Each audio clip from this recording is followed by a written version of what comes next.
행하는 여러분의 복된 가정과 교회 그리고 일터가 되시기를 주님의 이름으로 축원합니다. 교회 달력이 준비되어 있습니다. 그래서 여러분들 필요하신 분들은 예배 마치고 가져가시고요. 그리고 이제 교회에서 오늘은 이렇게 그 뼈다귀탕을 좀 준비를 했어요. 여러분들 그냥 가지 마시고 예배 끝나고 제가 큰 통으로 하나씩 이렇게 싸줄 거니까 가져가셔서 집에 가서 따뜻하게 드시기 바랍니다. 손수자님 혹시 찬양 준비하셨습니까? 하실 거면은 할 거 아니면 네, 그러면 이제 하나님 말씀 보시겠습니다. 하나님 말씀 히브리서입니다. 히브리서 11장이에요. 네.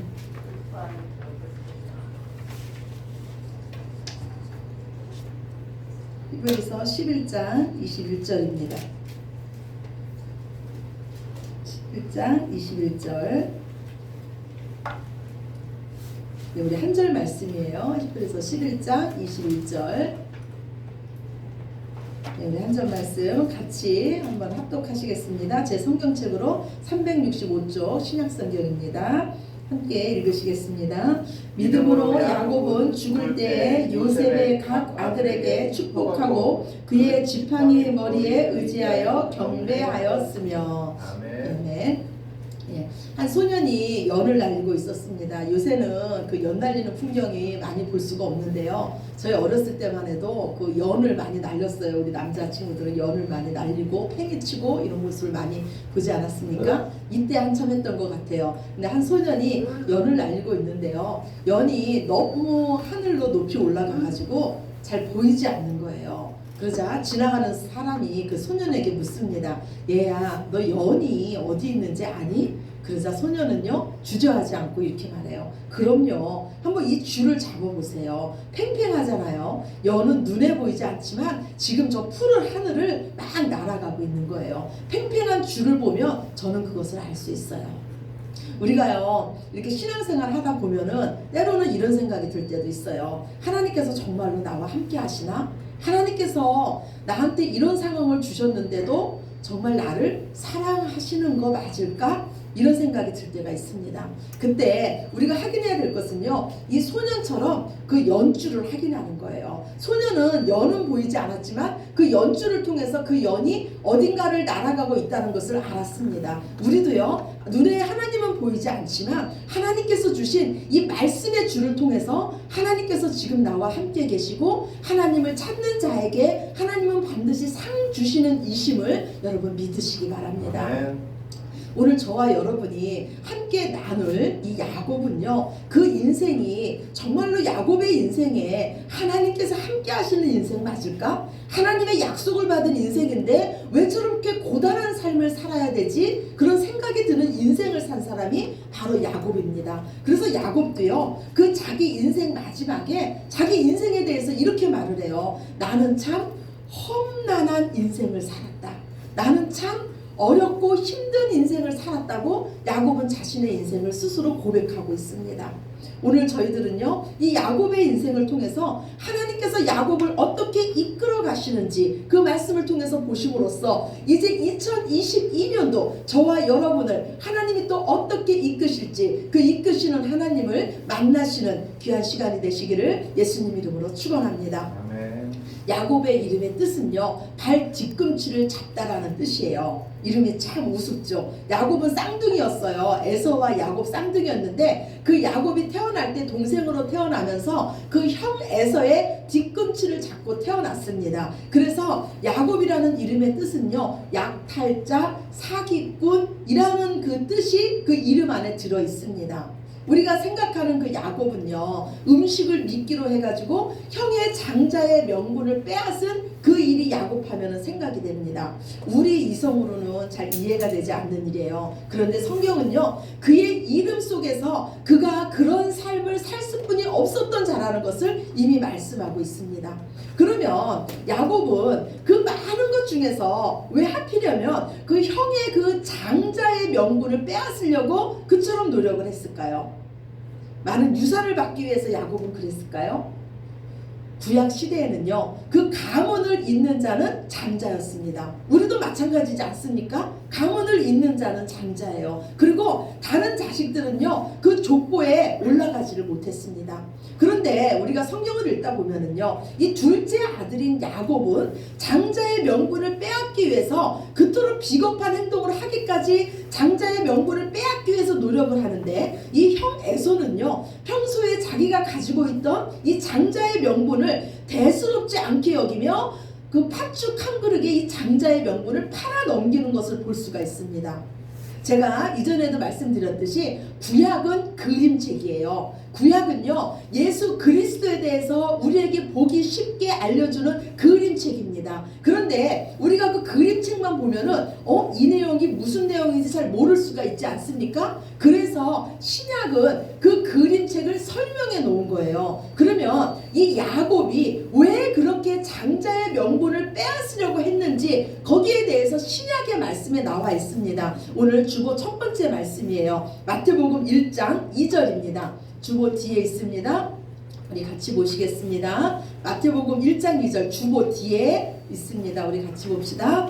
아브라함은 이삭을 낳고 이삭은 야곱을 낳고 야곱은 유다와 그의 형제를 낳고. 예, 마태복음 1장은요 예수님의 족보예요. 근데 예수님의 족보에 보면은요 장자인 큰아들 에서가 들어있는 것이 아니고 야곱이 올라가 있는 것을 볼 수가 있습니다. 이것은 예수님께서 야곱을 장자로 인정하셨다는 거예요. 그러면 야곱이 그처럼 비겁한 행동을 하면서까지 장자의 명분을 빼앗으려고 했던 진짜 이유는 무엇입니까?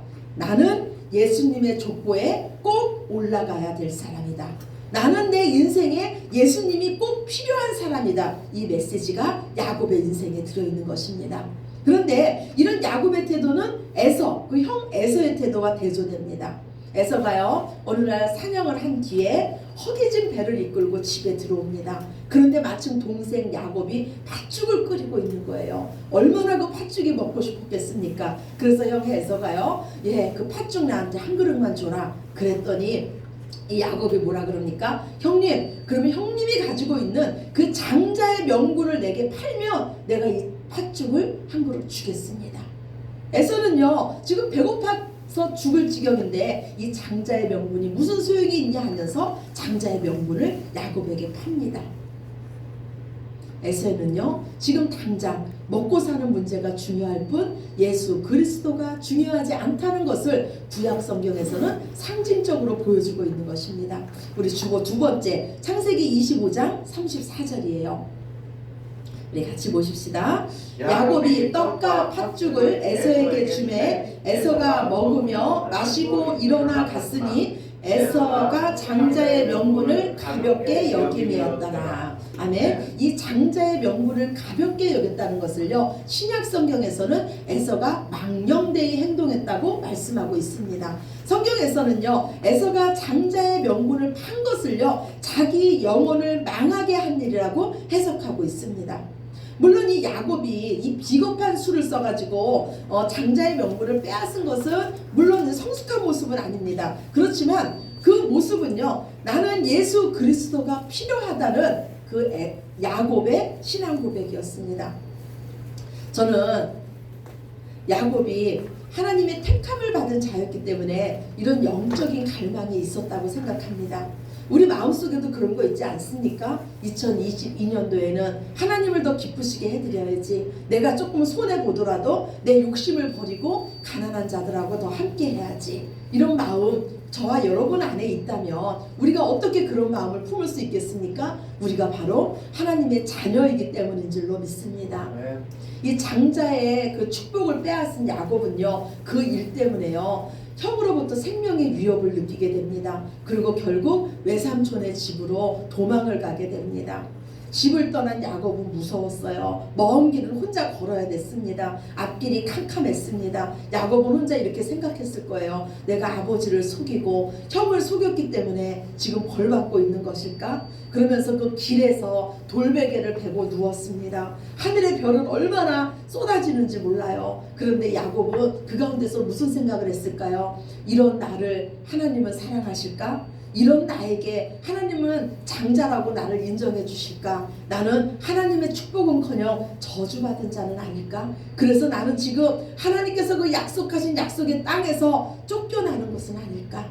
이런 생각이 아마 야곱의 마음에 가득했을 것입니다. 이런저런 생각을 하다가 야곱은 잠이 듭니다. 그런데 꿈속에서 하나님이 야곱을 찾아오셨어요. 야곱은 아무것도 한 일이 없는데, 야곱이 한 일이라고는 비겁한 수를 써서 형의 장자의 명분을 빼앗은 것뿐이 없는데, 하나님께서 야곱을 찾아오신 사건이 바로 베델 사건입니다. 하나님께서 야곱을 만나서로 신이 이 땅에 내려오신 거예요. 이것이 바로 구원인 줄로 믿습니다. 아멘. 하나님은 야곱을 만나주시고 야곱에게 꿈을 주십니다. 여러분 꿈 꿔보셨죠? 그 꿈을요 자기 마음대로 꾸는 사람 있습니까? 없죠. 꿈은 내 맘대로 꾸는 자가 아무도 없습니다. 그런데 하나님은 야곱에게 꿈을 주셨어요. 그리고 그 꿈을 통해서 하나님 말씀하시기를, 얘야 너 두려워하지 말아라. 내가 너와 영원토록 함께 할 것이고 너는 반드시 이 땅으로 다시 돌아올 것이다. 아멘.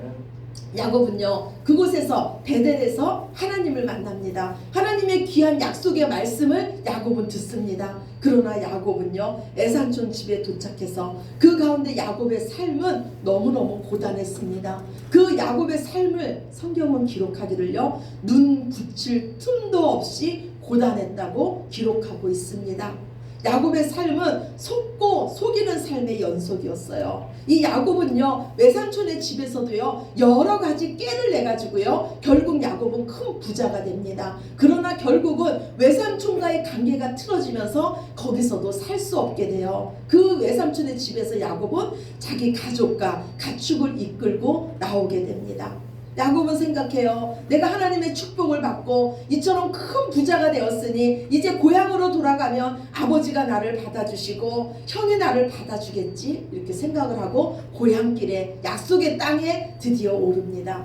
그런데 고향 문턱에 다다랐을 때 에서가 지키고 있는 거예요. 형 에서가 지키고 있는 거예요. 그것도 400명의 군사를 거느리고 자신에게 온다는 소식을 듣습니다. 그 소식을 듣자 야곱은요 간단히 서늘해집니다. 그래서 자기가 가지고 있는 가족과 그 모든 재산을 두 대로 나눕니다. 혹시 형이 한 대를 공격하면 이 한 대라도 지켜야지 하면서 야곱은 계획을 세웁니다. 그리고 형의 그 마음을 누그러뜨리기 위해서요 종들에게 선물을 바리바리 싸서 그 종들을 통해서 형 에서에게 선물 공세를 계속합니다. 그래도 형 에서의 마음이 누그러뜨려지지 않는 거예요. 그래서 결국 야곱은 자기 아내와 자기 자녀와 모든 것을 앞세우고 난 다음에 이제 야곱은 맨 뒤에 혼자 남습니다. 나래도 살겠다고 야곱은 혼자 남습니다. 이렇게 모든 것이 이렇게 어려워졌는데도요 야곱은요 내 인생은 나의 것, 내가 모든 것을 계획하고 내가 모든 것을 한다고 생각하고 있습니다. 전부를 잃을 이 최후의 순간까지도요 야곱은 자기 인생의 주인이 자기라고 생각하고 있습니다.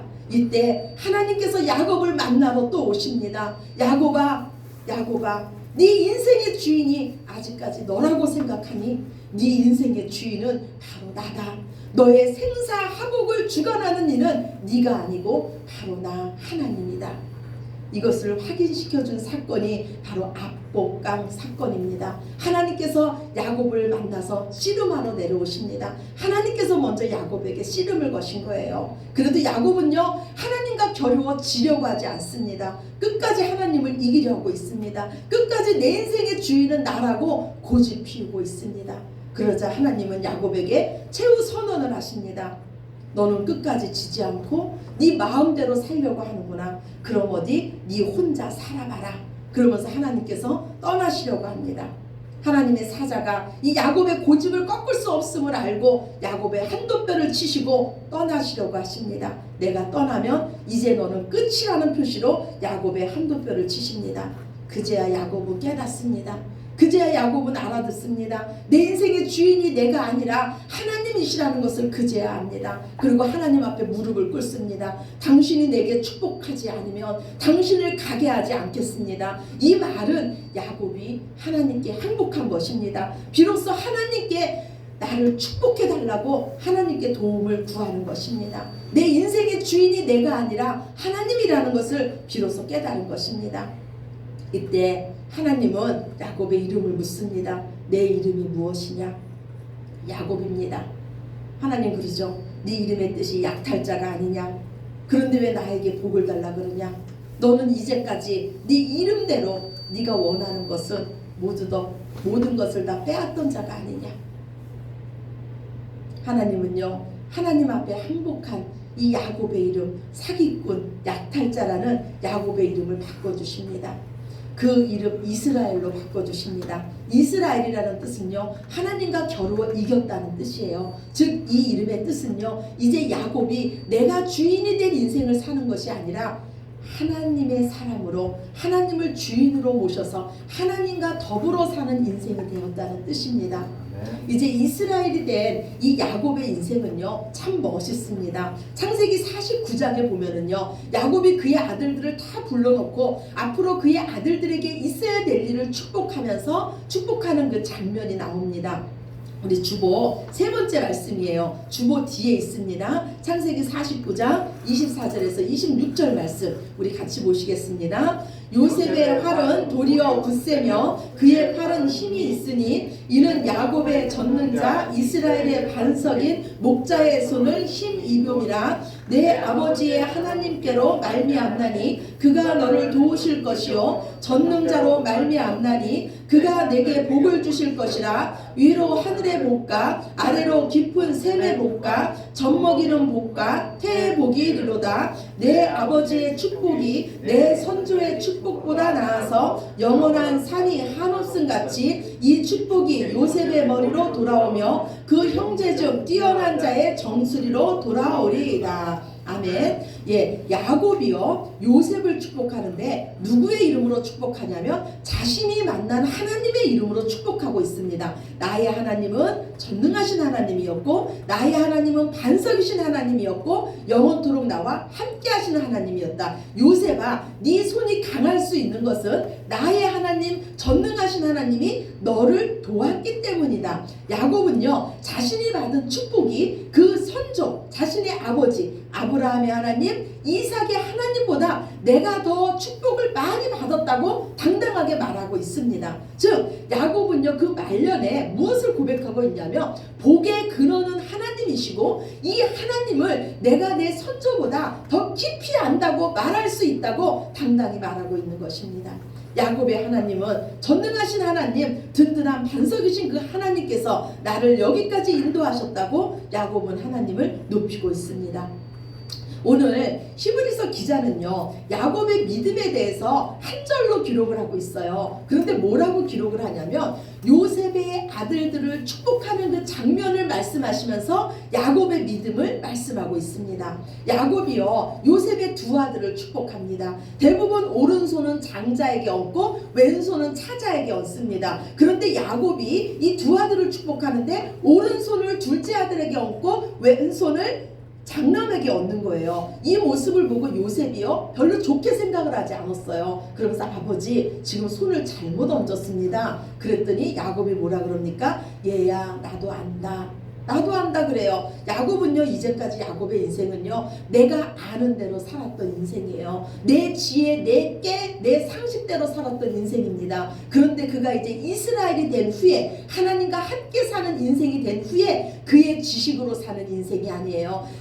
요셉아 나도 안다. 장자에게 오른손을 얻는 것을 나도 알지만 하나님의 뜻이 차자에게 오른손을 얻는 것이 하나님의 뜻이다. 야곱은 말려내요. 내 인생을 내가 주인이라고 사는 것이 아니라 하나님의 뜻대로 사는 귀한 야곱이 되고 있습니다. 이 야곱이 두 아들을 축복할 때 히브리서 기자는 이렇게 말하고 있어요. 그가 그 지팡이 머리에 의지해서 경배했다고 히브리서 말씀에 말씀하고 있습니다. 그러면 여러분 한번 생각해 보세요. 야곱에게 이 지팡이는 언제 생겼을까요? 야곱에게 이 지팡이는 언제 생겼을까요? 압복강에서 하나님과 씨름한 후에 생겼습니다. 하나님께서 야곱의 허벅지 간절을 치신 후에 그 한뼘뼈를 치신 후에 야곱은 절름발이가 됐어요. 야곱은 지팡이가 없으면 걸을 수 없는 자가 됐습니다. 지금까지 내 힘, 내 깨로 살았던 인생이요 이제는 하나님의 지팡이를 의지하는 인생이 됐어요. 진정으로 하나님과 함께 사는 인생, 그 하나님의 지팡이가 없으면 한 걸음도 걸을 수 없는 인생, 바로 이스라엘이 된 것입니다. 야곱의 인생은요, 평생 자기 욕심으로 살려는 야곱과 그 야곱을 하나님의 뜻대로 인도하시려는 야곱과 하나님의 싸움입니다. 그래서 야곱의 인생은 고단했어요. 그러나 야곱의 인생은 복된 인생이었습니다. 왜냐하면 하나님께서 이끄시는 인생이었기 때문입니다. 저는 이 야곱의 인생이요, 바로 우리 성도들의 인생이라고 생각해요. 하나님을 믿지만 여전히 내 힘으로 살려고 하는 모습, 온갖 깨를 동원해서라도, 하나님마저도 동원해서라도 그 누구보다도 복받고 싶어하는 모습이 어쩌면 우리의 모습일지도 모릅니다. 그러나 실망하지 마시기 바랍니다. 하나님은 저와 여러분을 결코 포기하지 않으십니다. 사기꾼 야곱 같은 우리들을 반드시 하나님의 사람 이스라엘로 만드실 줄로 믿습니다. 아멘. 오늘 주보 네 번째예요. 이사야 43장 1절에서 3절 말씀 우리 같이 보시겠습니다. 야곱아, 너를 창조하신 여호와께서 지금 말씀하시느니라. 이스라엘아, 너를 지으신 이가 말씀하시느니라. 너는 두려워하지 말라. 내가 너를 구속하였고 내가 너를 지명하여 불렀나니 너는 내 것이라. 내가 물 가운데로 지날 때 내가 너와 함께 할 것이라. 강을 건널 때 물이 너를 침몰하지 못할 것이며 내가 불 가운데로 지날 때 타지도 아니할 것이요 불꽃이 너를 사르지도 못하리니 대저 나는 여호와 내 하나님이요 이스라엘의 거룩한 이요 내 구원자임이라. 아멘. 예. 저는 야곱의 인생을 보면서 이런 생각을 해봤어요. 하나님은 야곱을 태어날 때부터 장자로 만드시든지, 아니면 야곱이 장자의 축복을 빼앗았을 때 외삼촌 집으로 도망가지 말게 하시고 그때 그 약속의 땅을 주셨으면 야곱의 삶이 이처럼 고단하지는 않았겠는데, 이런 생각을 해봤습니다. 그런데 하나님의 목적은요, 야곱에게 그 땅을 주시는 거지 목적이 않으셨어요. 하나님의 목적은 야곱을 그 땅을 소유할 수준의 사람이 되게 만드는 것이 바로 하나님의 목적이었습니다. 하나님은 우리에게 천국을 약속하셨어요. 천국을 약속하신 후에 하나님은요, 우리를 바로 천국으로 데려가지 않으십니다. 왜 그러십니까? 우리를 이 땅에서 천국을 소유할 수준의 사람으로, 그 하나님만을 믿는 믿음의 사람으로, 하나님만을 임금으로 삼는, 하나님만을 주인으로 삼는 그 사람으로 저와 여러분을 만드시기 위함입니다. 아멘. 야곱의 인생은요, 예수 그리스도의 필요성을 아는 인생이었어요. 그러나 그의 인생은요, 예수님을 주인으로 모시지 않는 인생이었습니다. 하나님마저 이기는 인생이었으며 하나님마저 자신의 필요를 채워주는 종으로 여기는 인생이었어요. 야곱은 하나님을 아는 자였지만 자기 인생에 하나님과의 관계는 없는 자였습니다. 그러나 하나님은 야곱을 빚어가셔서 그의 말년에 그에게 담대한 믿음을 허락하십니다. 이처럼 소심했던 야곱이요, 어떻게 해서든지 사람에게 잘 보여서 무언가를 빼앗으려고 했던 야곱이 애굽 왕 그 바로를 담대히 서서 축복합니다. 마침내 하나님은요, 야곱의 인생을 변화시키셨듯이 우리의 삶도 변화시킬 줄로 믿으시기 바랍니다. 아멘. 우리 인생에 하나님 같은 분은 없으십니다. 하나님의 인도하심과 그 일하심을 기억하시면서 2022년도도 담대히 믿음의 발걸음을 내딛는 복 있는 자들이 되시기를 예수님의 이름으로 축원합니다. 아멘. 우리 기도합시다. 아버지, 감사합니다. 우리가 바로 야곱입니다. 우리가 바로 사기꾼이며 우리가 바로 내 깨를 동원해서라도 어떤 복이라도 받고 싶은 자들이 바로 우리들입니다. 우리가 예수님의 필요성은 알지만 하나님을 주인으로 모시고 살지 못하는 자들이 바로 저희들입니다. 주님, 저희들을 불쌍히 여겨주시며, 그러나 우리의 소망은 오직 하나님이시오니 하나님께서 우리의 삶을 붙잡고 계심을 알게 하시고 속히 하나님 앞에 항복하게 하여 주시옵소서. 하나님의 일하심을 볼 수 있는 귀하고 복된 해가 되게 하시옵소서. 감사드리며 사랑이 많으신 예수님 이름으로 기도드렸습니다. 아멘. 다 같이 자리에서 일어나